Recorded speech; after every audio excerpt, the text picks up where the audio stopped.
Hiya.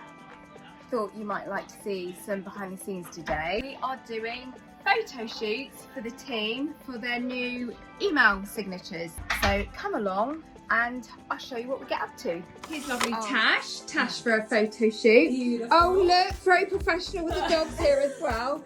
Katie, can I film you giving photography tips for a headshot that others might like to use at home? Yes, of course, that's really, So I can do this. How to pose to get the best angle for their face. I can tell that Tash is an expert. One, she's got her lanyard on. Oh, take it off, Tash, take it off. Please, I'm a professional. I think Tash has done this before because the first thing that I would say is you want to face the light. So we've got two lights here. If people don't have lights, they can just face the window. If it's daytime. If it's daytime. Yeah, it just gives you the best light.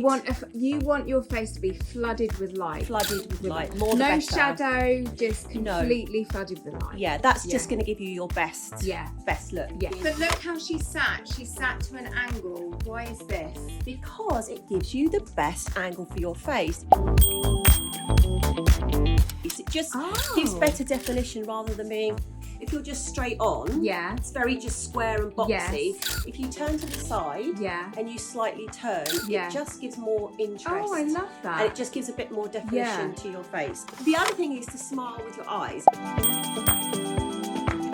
The difference between just smiling with your mouth and having your eyes just normal, like fake. If you smile with your eyes like you really mean it, like you feel that they're glittery, it shows throughout your whole face and just makes you look much more natural. They could pretend the camera is like their most loved person. Their most loved person, someone that you really want to look at. Because if you look at it as a camera, your natural instinct is to just be, this is a bit weird.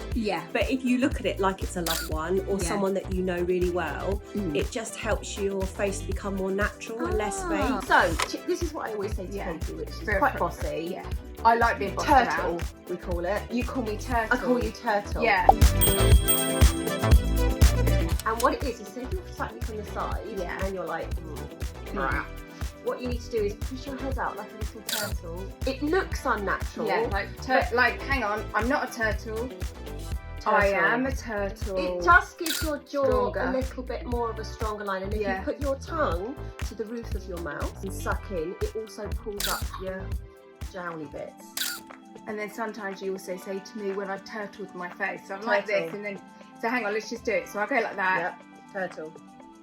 Oh, yeah, I just know it now. And then also Katie will say, and just tip your chin down. So turtle, turtle, down. Does make a big difference. Does make a difference. Yes. Photos don't just happen. No matter who you see on Instagram and everything else, it's never just a one-hit wonder. No. They've taken thousands. Well, we have. Well, of me. Otherwise I'm like this. Finished the photo shoot. You're now back at your workstation.